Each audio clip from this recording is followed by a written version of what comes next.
अस्सलाम वालेकुम welcome to test of Thanjai इनकी நம்ம பேன்கேக் மாதிரியே மைதா மாவுல செய்யற ஒரு அடை தான் பார்க்க போறோம் இது ரொம்ப டேஸ்டா இருக்கும் வித்தியாசமான சுவையில ரொம்பவே நல்லா இருக்கும் இப்பதான் நீங்க முதல் முறை அந்த சேனலை பார்க்கறீங்கன்னா Subscribe பண்ணிக்கோங்க பக்கத்துல இருக்கிற பெல் ஐகானையும் பிரஸ் பண்ணிக்கோங்க அப்பதான் நான் போற புது வீடியோஸ்லாம் உங்களுக்கு உடனுக்குடன் வரும் அதுக்கு தேவையான பொருட்கள் 2 கப் அளவுக்கு மைதா மாவு ஒரு முழு தேங்காவை பால் எடுத்துர்க்கேன் முதல் பால் இரண்டாவது பால் ரெண்டுமே சேர்த்து 3 கப் அளவுக்கு தேங்காய் பால் எடுத்துக்கோங்க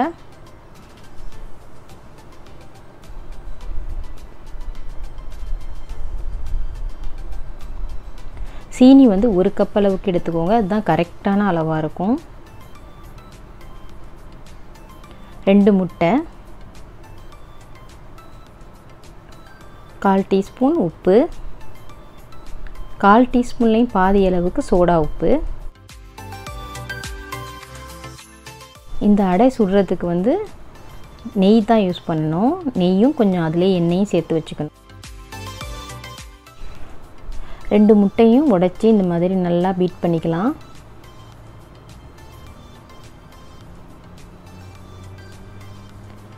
முட்டையை வடிகட்டிடுங்க அப்பதான் முட்டையோட வாசனை இல்லாம நல்லா இருக்கும்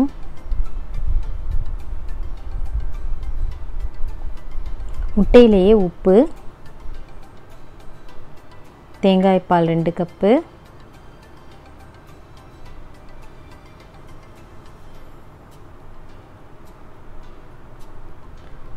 3 கப் தேங்காய் பால் எடுத்துக்கோம் அதுல 2 கப் மட்டும் இப்போ ஊத்திக்கலாம் சீனியும் அதிலே போட்டுருங்க முட்டை சீனி பால் உப்பு எல்லாம் ஒண்ணா கலந்துற மாதிரி mix பண்ணிக்கோங்க இப்போ மாவையும் அதிலே போட்டு mix பண்ணிரலாம் எல்லாத்தையும் ஒண்ணா போட கூடாது கொஞ்சமா தான் போடணும்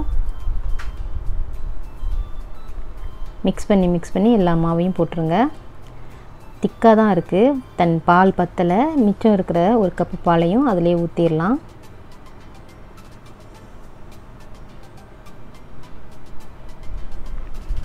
இந்த மாதிரி நல்லா எல்லாம் ஒண்ணா கலந்து வந்துறணும் நல்லா ஒரு 5 ல இருந்து 10 நிமிஷத்துக்கு mix பண்ணிக்கோங்க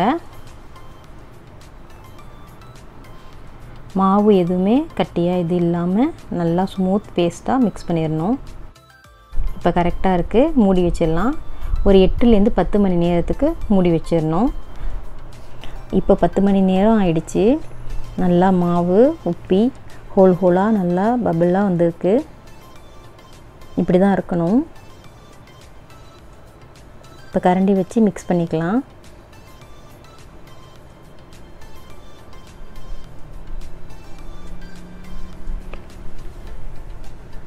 ஒரு 1/4 டீஸ்பூனை விட கம்மியான அளவுக்கு சோடா ஊத்தி தண்ணி ஊத்தி நல்லா mix பண்ணி அந்த மாவுலயே கலந்துருங்க நம்ம எப்போ சுடுறோமோ அப்பதான் இத mix பண்ணனும்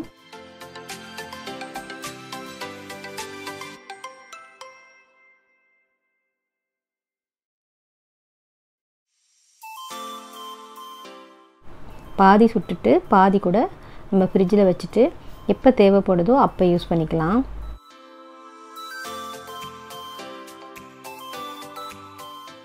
இந்த நெய் கூடவே கொஞ்சமா எண்ணெயும் கலந்துக்கோங்க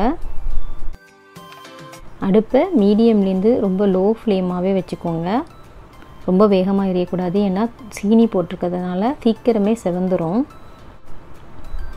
நெய் 1 ஸ்பூன் ஊத்திக்கோங்க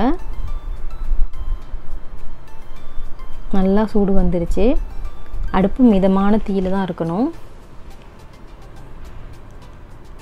ஒரு பெரிய குழிக்கரண்டி அளவு எடுத்து மாவை இந்த மாதிரி ஊத்துங்க லைட்டா தான் பிரஸ் பண்ணனும் தானாவே ரவுண்டா வந்துரும் ரொம்ப பிரஸ் பண்ண கூடாது மொத்தமா தான் இருக்கணும் அப்பதான் நல்லா இருக்கும் ரொம்ப மெல்லிசாவும் இருக்க கூடாது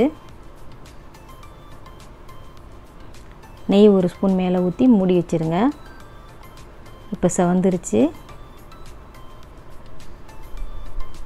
திருப்பி போட்டுறலாம் திருப்பி போட்டு மூட கூடாது இந்த மாதிரி பொன்னிறமா இருக்கணும் ரொம்ப கருப்பாக ஆயிடக்கூடாது. திரும்பவும் ஒரு ஸ்பூன் நெய் ஊற்றி அந்த பக்கமும் நல்லா வெந்த பிறகு எடுத்துருங்க. முட்டை, சீனி எல்லாம் இருக்குது, நெய்யும் போட்டிருக்கிறதுனால ரொம்ப வாசமாக இருக்குது. கிச்சனே நல்லா மணக்குது. பிள்ளைங்களுக்கெல்லாம் ரொம்ப பிடிக்கும்.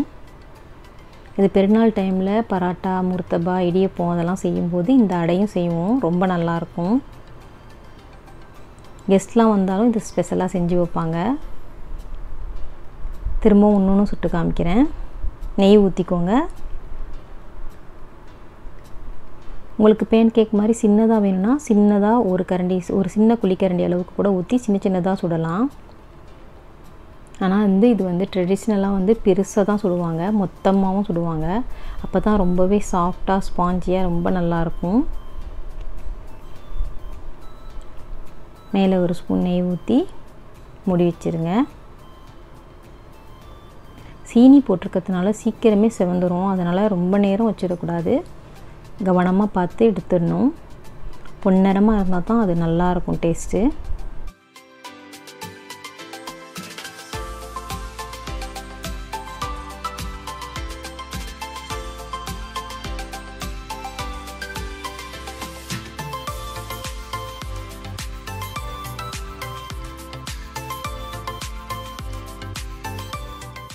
நீங்களும் செஞ்சு பாருங்கள்.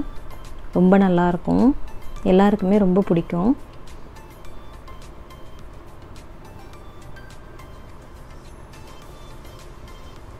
இந்த அளவு நல்லா திக்காக இருக்கணும்.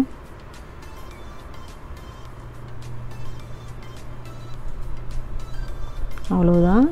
நம்மளோட அடை ரொம்ப டேஸ்ட்டாக பேன் கேக் ரெடி ஆயிடுச்சு. நீங்களும் சமைக்கணும்னா நம்ம சேனல் டேஸ்ட் ஆஃப் தஞ்சையை மறக்காமல் லைக் பண்ணுங்கள், ஷேர் பண்ணுங்கள், சப்ஸ்கிரைப் பண்ணுங்கள். தேங்க்யூ ஃபார் வாட்சிங்.